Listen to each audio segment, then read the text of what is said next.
इतिहास के वे कालखंड हम सबको एक हमेशा इस बात के लिए प्रेरित करते हैं कि किन कारणों से यह देश गुलाम हुआ था। हमारी आपसी विभाजन की जो खाई थी, इसको चौड़ा करने का जो प्रयास प्रारंभ हुआ था, कुछ निहित स्वार्थी तत्वों ने समाज की एकता को खंडित करने का जो प्रयास किया था, उस एकता को खंडित होने का दुष्परिणाम इस देश को लंबे समय तक भुगतना पड़ा था। स्वतंत्र भारत में इस देश को जो नई दिशा मिलनी चाहिए थी, कहीं ना कहीं गुलामी की मानसिकता इतनी हावी थी कि हम लोग तत्कालीन नेतृत्व तय ही नहीं कर पाया कि हमारी दिशा क्या होनी चाहिए। और उसी उधेड़ बुन को लेकर के देश के पूज्य संतों के मन में एक आक्रोश भी था इस बात को लेकर के कि वास्तव में देश की दिशा क्या हो रही है। क्या इसी के लिए देश के स्वाधीनता सेनानियों ने अपना बलिदान दिया था, अपना सर्वस्व न्यौछावर किया था? लेकिन आज हम सबका सौभाग्य है कि भारत एक सही दिशा में आगे बढ़ा है।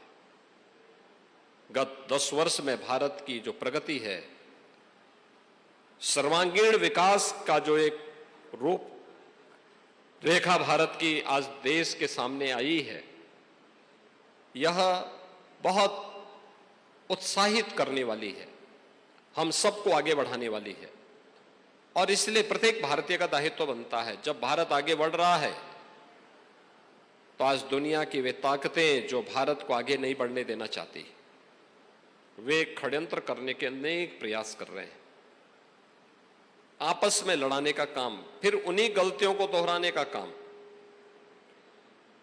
पैसा किसी और का है, लेकिन माध्यम यहीं के लोग बनेंगे और उन्हीं लोगों के माध्यम से फिर षड्यंत्र करने की साजिशें तेजी के साथ प्रारंभ हुई हैं।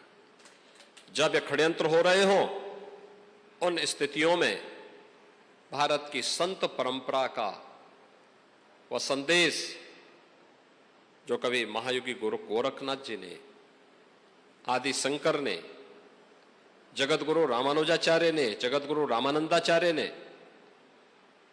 भारत की संतों की परंपरा ने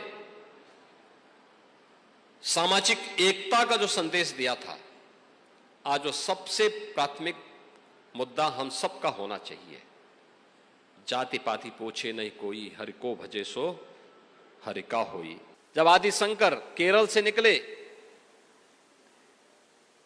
वे तब अद्वैत में परिपक्व हो चुके थे, उनकी ख्याति पूरे देश के अंदर फैल रही थी। आगे की ज्ञानार्जन के लिए वे काशी पधारे।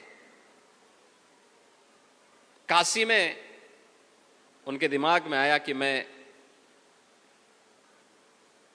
काशी में आगे का ज्ञानार्जन करूं, देखूं काशी में, काशी के माध्यम से फिर मैं अब इस अद्वैत का प्रचार भी करूंगा।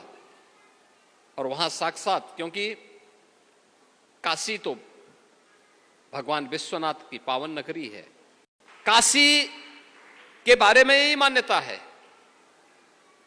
जो ज्ञान व्यापी कूप है वह कोई एक स्ट्रक्चर नहीं है और कोई एक नमूना नहीं है, वह उसी ज्ञान की प्राप्ति का एक माध्यम है। साक्षात विश्वनाथ के प्रतीक के रूप में जो पूरी दुनिया का ज्ञान की प्राप्ति का माध्यम है, उसका प्रतीक है।